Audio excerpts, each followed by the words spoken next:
Hi, in this video we will explore how and where we can get the diagnostic or pre-assessment in the multiple of some programs over the platform.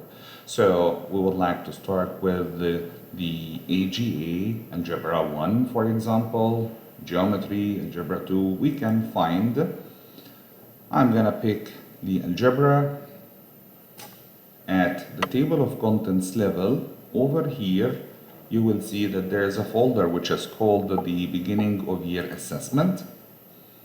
That's the diagnostic assessment. We can easily assign it digitally over here, or if you would like to download the printable versions, click on the three bodies here, three aligned dots, and follow by clicking on the teacher resources. Over here you can download its Word file or PDF, or if you would like to download the answer key and the item analysis chart as well.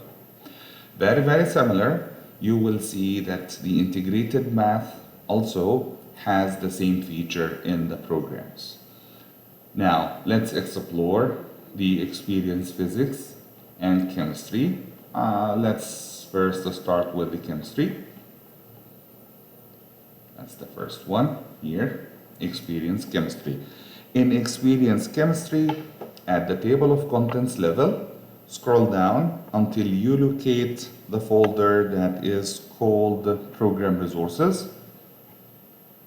That's the one. Open this folder, and in this folder, go and following the following folder, Course Tests. That's the area where you will find the pre and post tests and its editable version as well.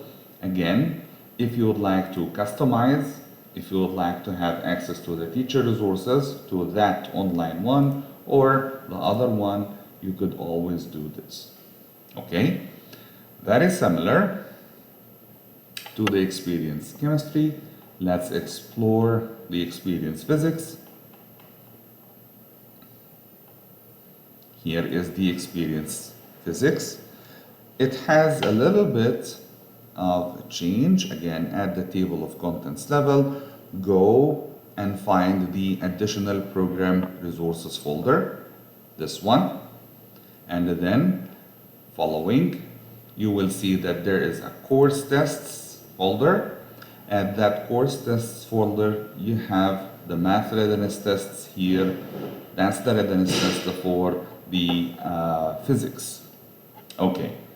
Now, let's conclude with the biology, Miller and Levine biology program. Scroll down until you locate the program, which is here. And you will see that in the biology, at the table of contents level again, scroll down until you find the course level tests. Scroll down. You have course level tests folder directly found here, and on top you have the end of year, that's the summative assessment, and here you have the diagnostic pre and the post tests. Again, similarly, you may like to have access to the customize this online one, or to find the editable where you can download its answer key, or just click here on the teacher resources for finding the answer key. All right. Thank you very much. Thanks for watching. We hope this video would do the diagnostic where you can find each.